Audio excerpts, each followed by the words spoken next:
January 14, 2026. 2:47 local time, South China Sea. A radar operator aboard a United States Navy destroyer stares at his screen and counts. 6 contacts, 12, 21, 36, 43, all airborne, all converging, all heading directly for his ship. Modern warships aren't supposed to be surprised. The Arleigh Burke-class destroyer is the most sophisticated surface combatant ever built. 9,000 tons of steel, Aegis Combat System, SPY-1D radar, capable of tracking hundreds of targets simultaneously across a 300-mile radius. A single destroyer carries more firepower than most nations' entire navies. And right now, one of those destroyers is about to face a threat its designers never fully anticipated. They built for cruise missiles, planned for submarines. What they didn't plan for was 43 small drones, commercially derived, modified, launched from a fishing boat. I'm your host at Navy Powerline. Today, we're reconstructing a 7-minute battle near Scarborough Shoal, one that exposed a vulnerability severe enough to trigger an emergency review at United States Indo-Pacific Command and push a classified weapons program forward by 2 years. Because what happened to the USS Ralph Johnson on January 14, 2026, didn't just test a ship, it tested a doctrine. And that doctrine nearly failed. To understand why this engagement matters, you have to understand where it happened. Scarborough Shoal, a triangle of submerged reef and rock sitting 124 nautical miles west of the Philippine island of Luzon. On any map, it looks like nothing. A speck of shallow water barely visible at high tide. Strategically, it's one of the most contested pieces of geography on the planet. China claims it. The Philippines claims it. In 2012, Chinese maritime law enforcement vessels seized effective control of the shoal, blocking Filipino fishermen from waters they'd fished for generations. The Philippines challenged this at the Permanent Court of Arbitration in The Hague. In 2016, the court ruled in the Philippines' favor. Beijing's response was 5 words: "We do not accept this." Since then, Scarborough Shoal has been a flashpoint. The United States Navy conducts regular freedom of navigation operations in the area. Warships deliberately sailing through waters China claims to demonstrate they remain international. Beijing calls these provocations. Washington calls them upholding international law. The USS Ralph Johnson, DDG-114, had been conducting one of these patrols since January 11th. An Arleigh Burke-class Flight 2, a destroyer commissioned in 2018, homeported in Yokosuka, Japan, attached to Destroyer Squadron 15 under the 7th Fleet. Her commanding officer, Commander David Hale, a surface warfare officer on his 2nd Destroyer Command. Crew complement, approximately 330 sailors. The patrol had been routine. 3 days of transiting the South China Sea along a predetermined track, broadcasting her position on AIS, making no attempt to hide. That was the point. Freedom of navigation operations are supposed to be visible. On the night of January 13th, the Ralph Johnson was steaming on a northwesterly course, bearing 315, speed 12 knots. Seas calm. Visibility moderate under partial cloud cover. The ship was in Condition 3. Normal wartime steaming watch, 1/3 of the crew on station. At 1:22, the ship's SLQ-32 electronic warfare suite detected intermittent radar emissions bearing 270. Consistent with a commercial navigation radar. Nothing unusual, the South China Sea is one of the busiest waterways on Earth. On any given night, dozens of fishing vessels, cargo ships, and tankers transit these waters. The surface plot showed a contact designated Sierra 47, a vessel roughly 12 nautical miles to the west, classified as a fishing vessel based on its radar signature, speed of 4 knots, and AIS transponder, identifying it as the Yuetai 3118, registered in Hainan Province, China. The watch officer logged it. Standard procedure. no action required. This was the first failure. Not a failure of technology, a failure of context. Because what no one aboard the Ralph Johnson knew, what no one in the entire 7th Fleet staff knew at that moment, was that the UATI 3118 had been flagged in an Office of Naval Intelligence report 7 months earlier, July 2025. The report identified 17 fishing vessels operating out of Sanya, Hainan Province, with confirmed links to China's People's Armed Forces maritime militia. The UATI 3118 was vessel number 9 on that list. The report existed. It sat in a database at ONI headquarters in Suitland, Maryland. It had been distributed to Indo-Pacific intelligence staff. It had not been pushed down to the tactical level, not to 7th Fleet, not to Destroyer Squadron 15, not to the Ralph Johnson's intelligence officer. Fragmented intelligence. The classic gap. The information existed. The people who needed it didn't have it. I spent hours going through the after-action documentation on this engagement, and one detail kept nagging me. The UATI 3118 had been photographed by a P-8A Poseidon Maritime Patrol aircraft just 11 days earlier, on January 3rd, operating in the same area. The photographs showed what appeared to be modified deck structures inconsistent with normal fishing operations. Those photographs were still being analyzed when the Ralph Johnson sailed into range. 11 days. That's how close the intelligence cycle came to working, and how far it fell short. At 2:31, 16 minutes before the engagement began, the Ralph Johnson's SPY-1D radar detected something unusual. A brief, low-altitude return at the edge of the clutter threshold, bearing 268. It appeared for 3 sweeps, then vanished. The radar operator, a fire controlman second class with 4 years of experience, flagged it as a possible surface bird or atmospheric anomaly. South China Sea conditions routinely produce false returns at low altitude. Moisture, thermal layering, sea spray. The contact didn't correlate with anything on the surface plot. No track was initiated. This was the second failure, and this one was human. What the operator saw was a test drone. A single quadcopter launched from the UATI 3118 at 2:28 to probe the destroyer's radar response. The drone flew for approximately 90 seconds at an altitude of 40 meters before returning to the vessel. Its purpose was simple: determine whether the warship's radar would detect and track a small unmanned aerial vehicle at that range. The answer it sent back: no track initiated. At 2:41, the crew of the UATI 3118 began their launch sequence. 43 drones, commercially derived DJI Matrix 300 airframes, stripped of standard payload packages and fitted with modified ISR pods, infrared cameras, high-resolution optical sensors, and encrypted burst transmitters capable of relaying imagery in real time to a satellite uplink aboard the fishing vessel. Total unit cost per drone: approximately $11,000. Total swarm cost: under $500,000. The launch took 4 minutes. Drones were hand-launched from the vessel's aft deck in rapid succession by a crew of 12. Each drone was pre-programmed with GPS waypoints organized into 4 approach vectors: north, northeast, east, and southeast, designed to converge on the destroyer's position simultaneously from multiple bearings. At 2:47, the SPY-1D radar began registering contacts. The scope filled. Operations Specialist First Class Maria Torres was the Tactical Action Officer in the Combat Information Center. According to sources familiar with the after-action review, her first instinct was equipment malfunction. The number of contacts appearing simultaneously, at low altitude, slow speed, in an area with no known military activity, looked like a system error. Clutter, a processing artifact. She ordered a radar reset on the affected bearing. 3 seconds. The system cycled. Contacts remained, and they were moving.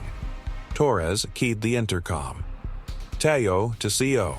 Multiple airborne contacts bearing 260 through 045. Count exceeds 40.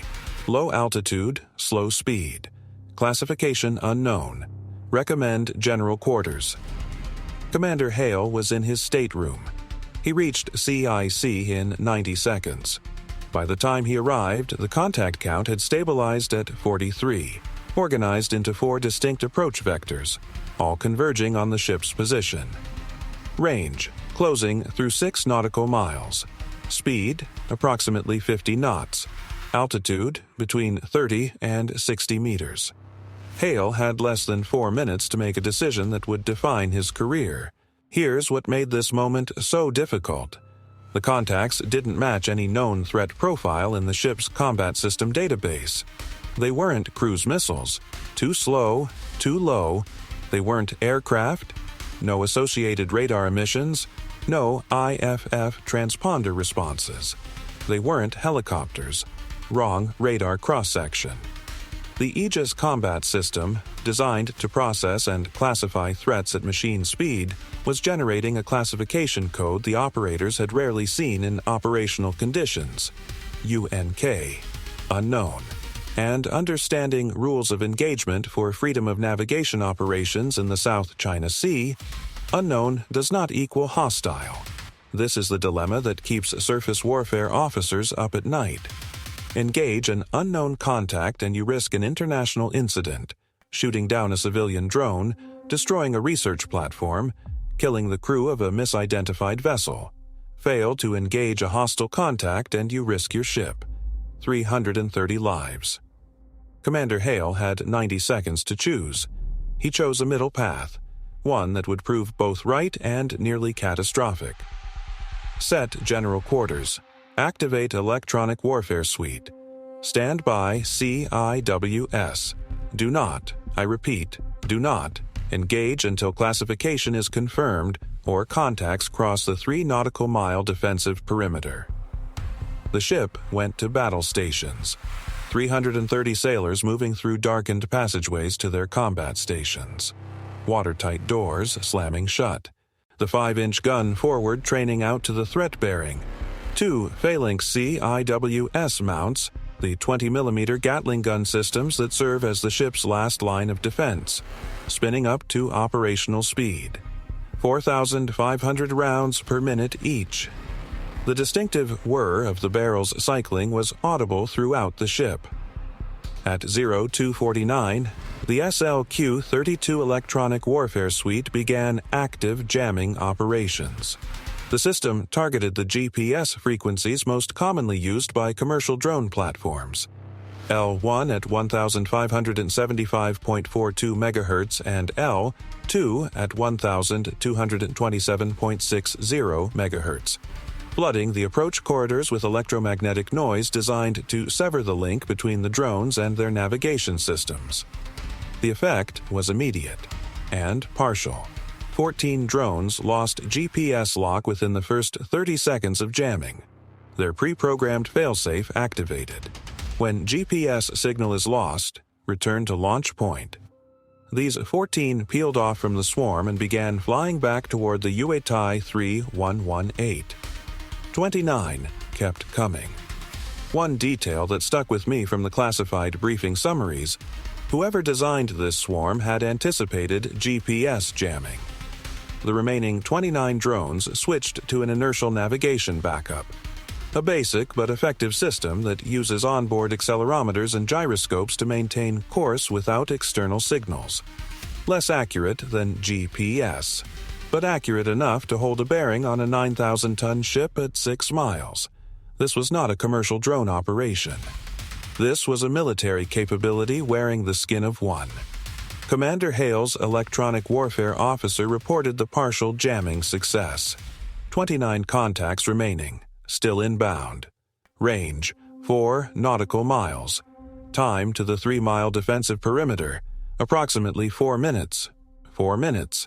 And a new problem emerged. The drones were emitting.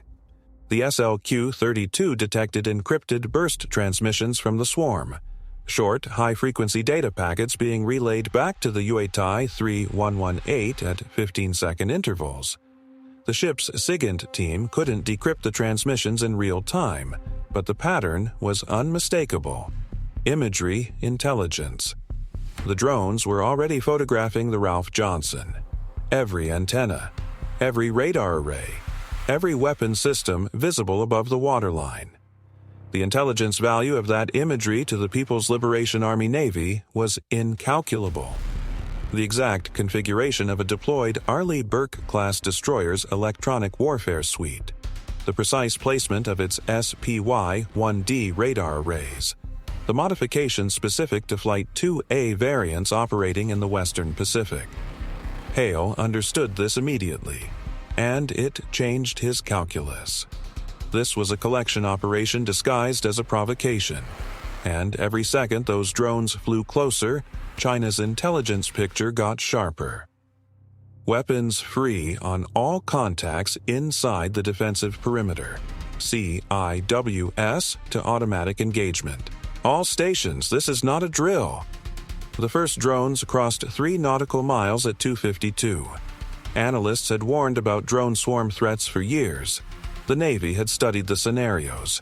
It had run the war games, and it still wasn't ready. The gap between knowing a threat exists and being prepared to counter it in real time is measured in exactly the kind of seconds Commander Hale didn't have. The Phalanx CIWS engaged first. The system operates in automatic mode. Its own radar tracks incoming targets, its computer calculates a firing solution, and its 6-barrel M61A1 Vulcan cannon fires without human input. The system was designed to destroy anti-ship cruise missiles traveling at Mach 2. A drone moving at 50 knots should have been trivial. It wasn't. The problem was radar cross-section. An anti-ship cruise missile like the Chinese YJ-18 presents a radar signature roughly the size of a dinner plate to a tracking radar. A modified DJI Mattress 300, stripped of its standard payload housing and flying at low altitude over wave clutter, presents a signature roughly the size of a coffee mug. The Phalanx's Ku-band tracking radar could see the drones, but it struggled to maintain lock at the engagement ranges the system was designed for. The CIWS engaged the first target at 2,100 meters, a burst of 70 rounds. The drone disintegrated. Second target, 1,800 meters. Kill. Third target, the system lost lock. The drone jinked, a pre-programmed evasive maneuver, a simple lateral displacement of 30 meters, and the tracking radar couldn't reacquire fast enough. The forward CIWS mount engaged 7 drones in the first 90 seconds. It killed 5. 2 penetrated its engagement envelope. The aft CIWS mount engaged simultaneously on the southern approach vector. 9 drones inbound. It killed 6, 3 penetrated. 5 drones inside the defensive ring, closing on the ship at 50 knots. Range, under 1 nautical mile. Put yourself in Commander Hale's position for a second. 330 crew members. 5 unidentified drones closing on your ship at highway speed. Your primary defensive systems have already engaged and missed. Your next option is small arms, sailors on deck with rifles, shooting at targets moving 50 knots in darkness. Hale ordered the ship's Mk-38 25mm chain gun into action. The weapon, a gyro-stabilized autocannon mounted amidships, was designed for surface engagements against small boats. It had never been used operationally against aerial targets. The gunner, a gunner's mate second class, was firing manually, using a thermal sight to track targets against the night sky. The chain gun engaged the first drone at 400 meters. Miss. Second burst, 300 meters. Hit. The drone tumbled into the sea trailing smoke. A second drone was engaged by a damage control team on the port bridge wing using M4 carbines. 6 sailors firing at a target the size of a suitcase moving at 50 knots. They hit it at approximately 200 meters. The drone's left rotor assembly shattered and it spiraled into the water alongside the ship. 3 drones remained, and they had reached their objective. The 3 surviving drones flew a racetrack pattern around the Ralph Johnson superstructure for approximately 45 seconds. Their cameras captured high-resolution imagery at ranges between 50 and 200 meters, close enough to read the hull numbers, close enough to photograph the individual antenna elements of the Spy-1D radar arrays, close enough to document every electronic warfare emitter and countermeasure system aboard the ship. 45 seconds. An intelligence windfall that would normally require a spy satellite pass or a covert submarine approach. The aft Phalanx reacquired 1 drone at 170 meters.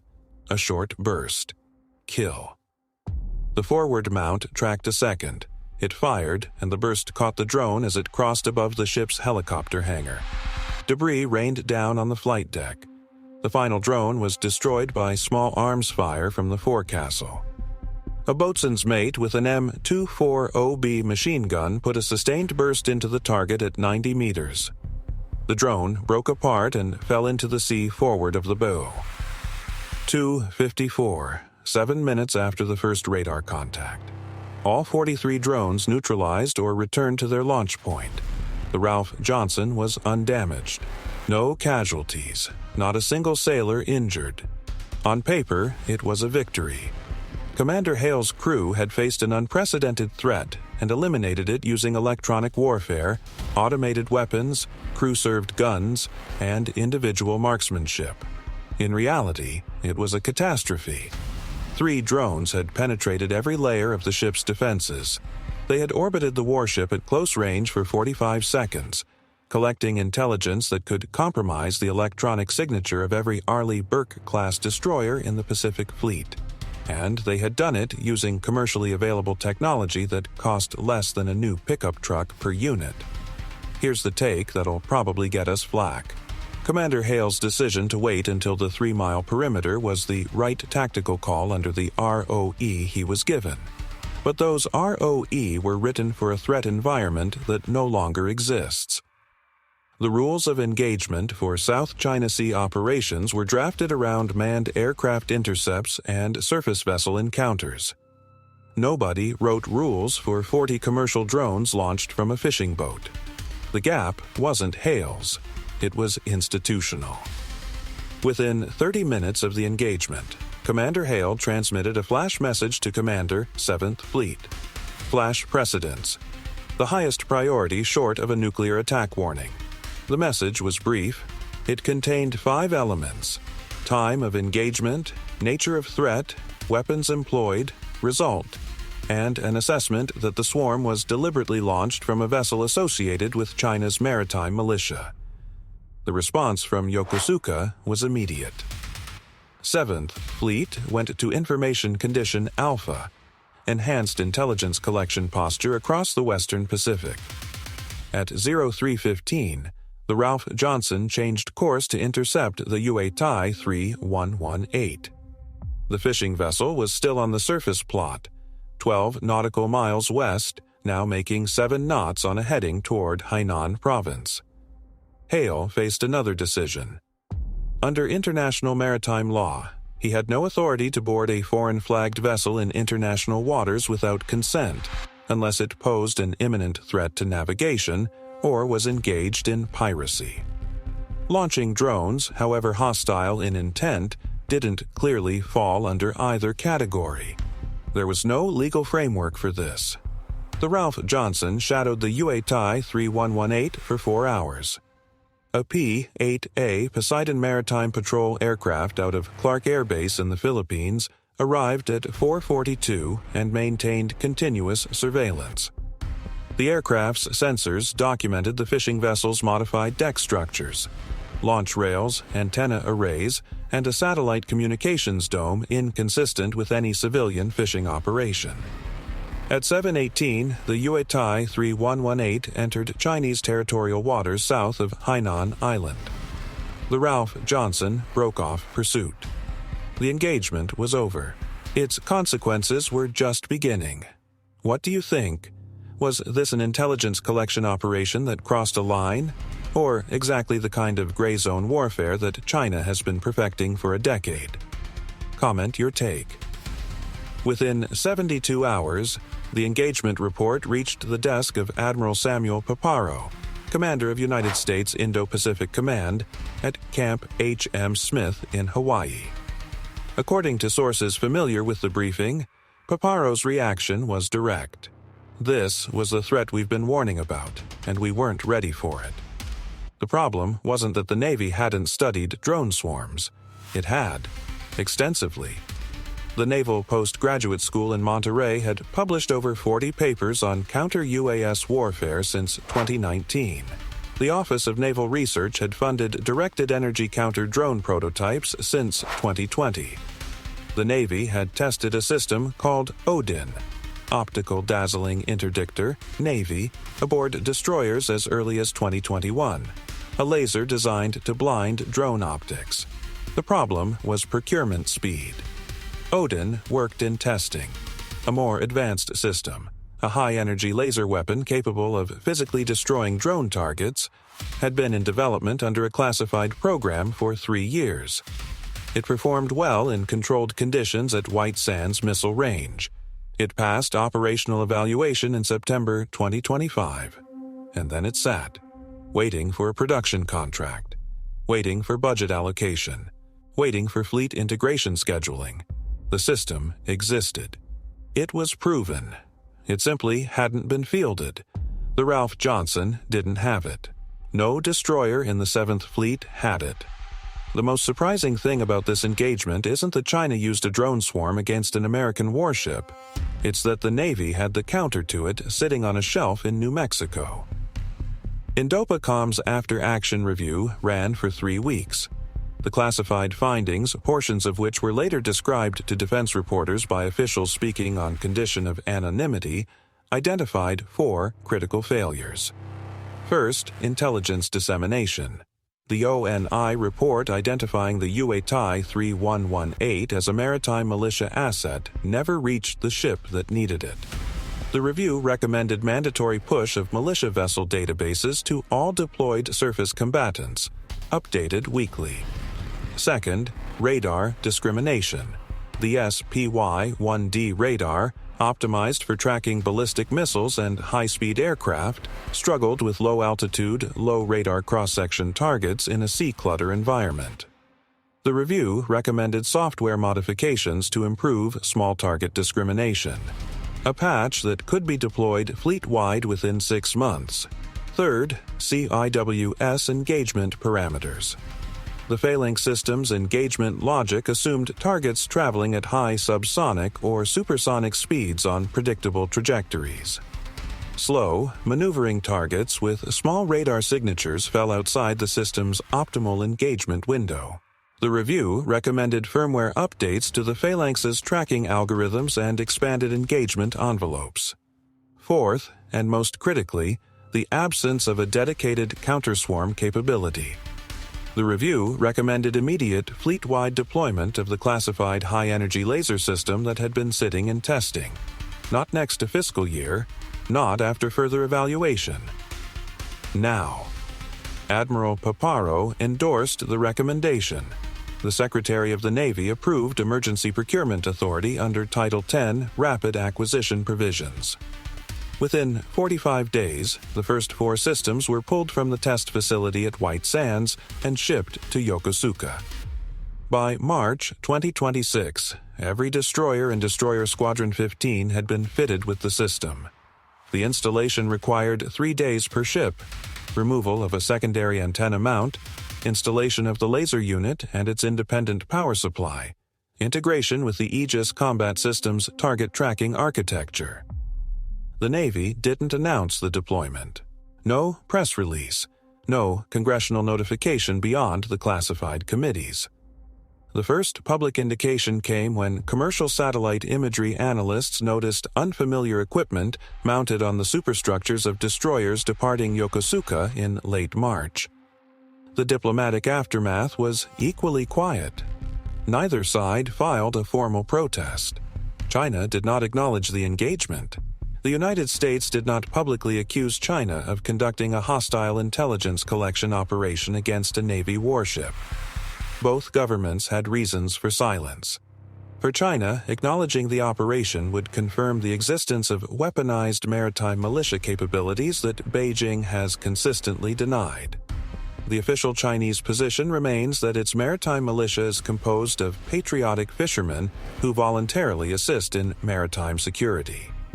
Admitting that a militia vessel launched 43 ISR drones against an American destroyer would shatter that narrative. For the United States, publicizing the engagement would require disclosing how close the drones got and what they potentially compromised. Admitting that 3 drones penetrated a destroyer's defenses and photographed its most sensitive radar systems would hand China a propaganda victory and raise questions about the Navy's ability to protect its most important surface combatants. So both sides stayed quiet. A 7-minute engagement in the middle of the night, 12 nautical miles from a contested reef, fought with Gatling guns and machine guns against plastic drones. And officially, it never happened. Sources close to the Joint Staff described a briefing given to the National Security Council in early February 2026. The briefing's core assessment: China is systematically probing U.S. naval defenses using expendable drone swarms launched from deniable platforms. The cost asymmetry is devastating.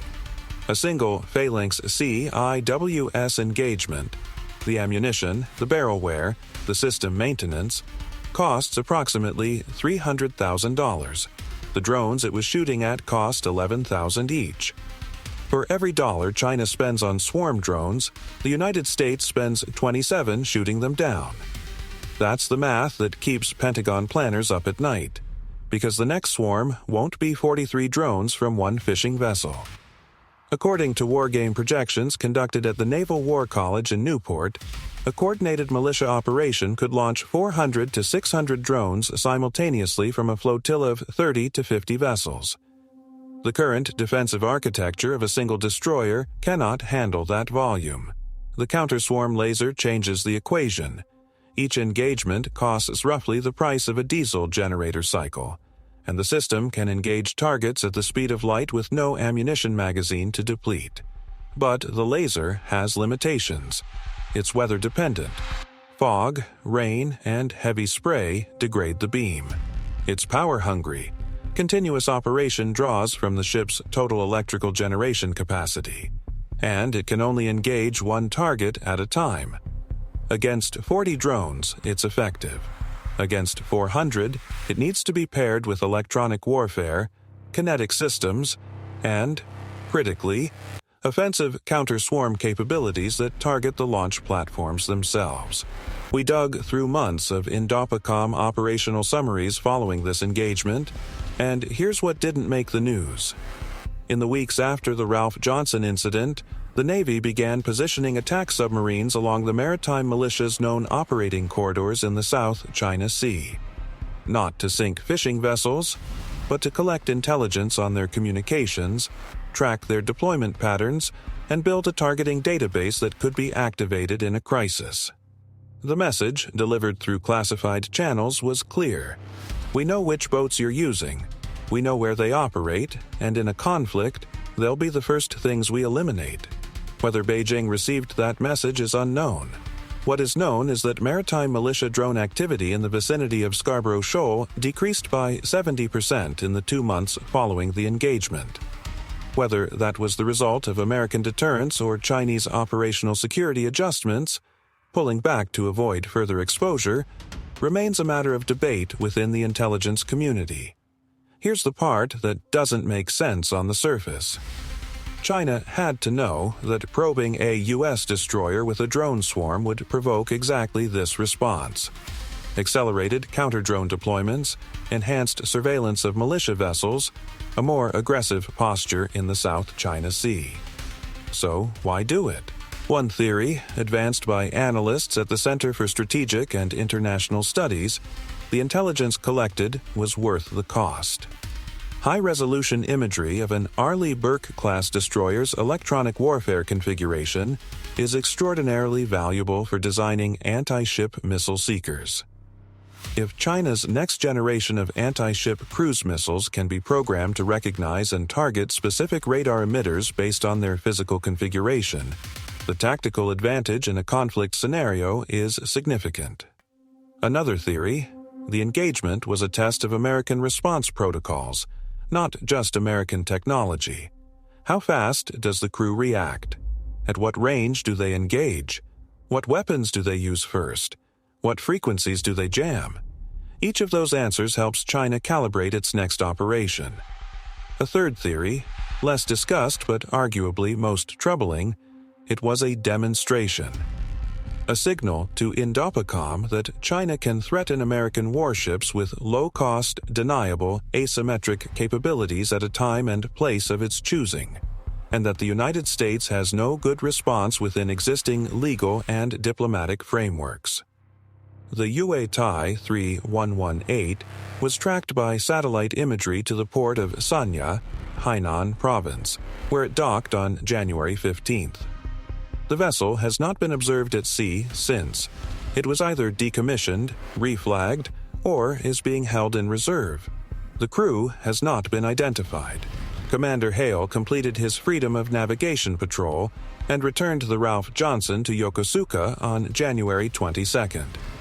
He was subsequently summoned to 7th Fleet Headquarters for a detailed debrief that lasted, according to personnel familiar with the proceedings, 11 hours. His actions during the engagement were assessed as tactically sound, given the ROE he was operating under. No disciplinary action was taken. No commendation was awarded. The 330 sailors aboard the Ralph Johnson that night fired weapons in combat for the first time in their careers. Most of them will never be able to talk about it publicly. The engagement remains classified. Comment "swarm" if you think the Navy needs to change its rules of engagement for drone encounters before the next incident. And there will be a next incident. Here's what this engagement actually shows. A 9,000-ton destroyer with the most advanced combat system ever built was penetrated by machines that cost less than a used car. The asymmetry goes beyond money. The Navy spent decades optimizing for high-end threats: supersonic missiles, nuclear submarines, peer Navy engagements. The threat that got through was a swarm of modified consumer electronics. The intelligence problem outlasts the battle itself. Every image those 3 drones captured is presumably now inside the PLA's intelligence apparatus. How they feed it into missile seeker algorithms, electronic warfare libraries, and targeting databases will shape the threat environment for every American warship in the Pacific for years to come. The core problem is unsolved. The next swarm will be bigger, smarter, and launched from platforms even harder to attribute. The legal framework for responding: when can a warship fire on unidentified drones in international waters, hasn't been updated. The rules of engagement are still playing catch-up.